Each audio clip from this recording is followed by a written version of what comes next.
Welcome back to the David Pakman Show. Welcome back. I want to say hello to today's two new David Pakman Show members of the week. Saying hello to two very special people, especially to producer Lewis, Jennifer Fleming, and also Jason Bratmuller. Welcome to the family. Thanks for your support. Of course, you can go to davidpakman.com/membership, Lewis, to sign up. Right. And Lewis is very active on that website. Also, make sure to support the David Pakman Show. If you use Amazon.com for anything at all, bookmark the link on davidpakman.com to Amazon and use it whenever you do your Amazon shopping. Hundreds of people are already doing this, Lewis, and they're all supporting the David Pakman Show. It's a great thing to do. It's wonderful. Yeah. Thank you, Lewis. Mm-hmm. The Michele Bachmann madness continues. Now, I'm starting to get emails from people about Michele Bachmann saying, you really need to also be focusing on some of the other candidates because while Michele Bachmann may be by far the most insane and maybe the one who's involved in a lot of the craziest stuff, she is not really a legitimate candidate for president in the sense that she's not going to be the next president, period, whether we talk about her or not. That may be true, but the reality is Michele Bachmann is raising millions of dollars, okay? And like I said on the last show, I can't imagine mentally what it would take for someone to get to the point where they say, I'm going to write this woman a check. I believe in what she stands for so much that I actually, rather than just voting for her, I'm actually going to give her money, which to me is, it's so hard to believe, but I know it's happening. I see the numbers. Millions of dollars are being given. Of course. Anyone in your family donating to Bachmann? I know you have a variety of relatives all over the country. I can't say with certitude. Right, with certitude, yeah. But you're not repudiating it, at least for now. Sure. Okay, so finally, Michele Bachmann has been asked about the gay therapy stuff, and she has addressed it beyond just repeating that she's running for president, but we're still not getting any answer out of her. Listen to this. This is an exchange at the National Press Club, and this woman really, to me, it seems like she has a problem. It really does. Let me play this clip for you. As well. So we have a potpourri of questions now on the final, roughly 5 or 7 minutes we have to go. A question that's been in the news, and I think so far your husband has been the one to address it. This comes from a local reporter for the Washington Blade, who says, recent reporting has revealed the clinic you co-own with your husband engages in a kind of therapy that is meant to help people get over their homosexuality.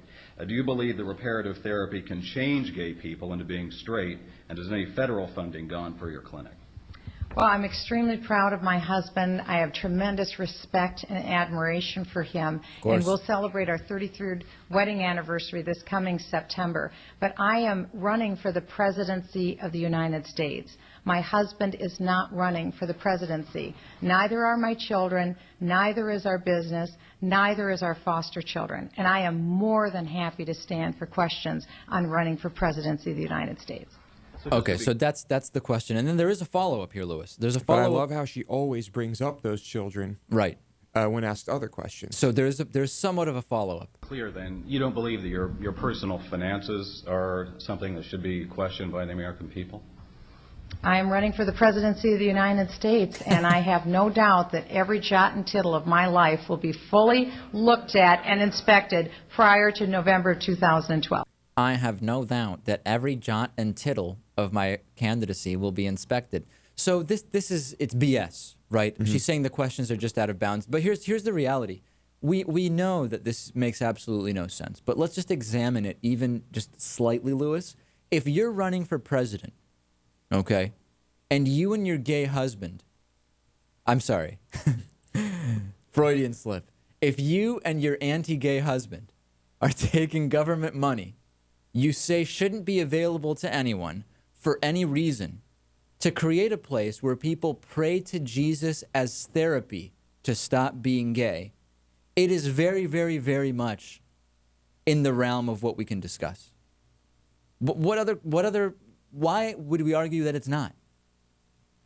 Because it's inconvenient to Michele Bachmann. That's the only reason I can think of. Only the personal issues in her life that she thinks will get her more votes are discussed. Can you imagine if a different Michelle, say, I don't know, Michelle Obama, it turned out she was involved in offering a cure for gayness? Would Barack Obama even have been considered as a candidate if it turned out that Michelle Obama was involved in trying to cure gay people? Yet Michele Bachmann is still receiving millions of dollars in campaign contributions. Mm-hmm. It's incredible. What is wrong with people? Well, what we heard in this interview was just bullying. She was being bullied. Right. Oh, no, it was gotcha journalism. Yeah.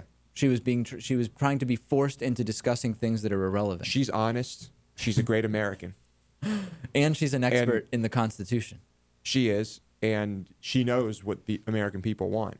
There's Dave, another. we need to create jobs. The debt ceiling. There's another issue here going on with her campaign, which is some very weird reimbursements. And you're going to like this, Lewis. In 2006, after Michele Bachmann already won the election, okay, not before, her husband, Marcus, the good Doctor Marcus Bachmann, the anti-gay doctor who can cure your gayness, he claimed to drive 14,000 miles between November 28th and December 31st. That's about a month, for which she reimbursed him $6,230 in, quote, campaign expenses. Now, Michele Bachmann's congressional district is 120 miles long. So it's weird that there would be a need for so much post-campaign, post-election travel. Isn't it a little odd, Lewis? Yeah. If you do the math on 14,000. this, it equals 412 miles every single day. And remember, Lewis, we've got, I don't know when Thanksgiving was that year. It may have been before November 28th. But we have Christmas, we have New Year's Eve, we have Christmas Day. It's very, very weird. There's no more campaign going on, okay? And it's a 120-mile congressional district. And the guy drives 14,000 miles in a month? 412 miles a day, every single day. Was he just driving a race car around the district at like 200 miles per hour? It's a very strange thing. It's Yeah. very strange, even for Marcus. And I know he probably has to do a lot of driving to find homeless gay teenagers that his business might be able to cure, right? I know that requires plenty of driving, but still, a 120-mile congressional district. Both of the Bachmanns, of course, refusing media inquiries on this. And it seems physically impossible and highly unlikely, especially considering this was, again, Lewis, after Bachmann already won. My guess is that some of this was mileage accrued during the campaign, and it wasn't reported until after Election Day, which is also a violation of federal elections law. It doesn't make it any better, Lewis. And failing to reimburse a spouse is something that it might appear to be harmless, but spouses are limited to the same contribution levels as any other citizen, and $6,230 would have exceeded the legal maximum. So again, we're talking about another violation there.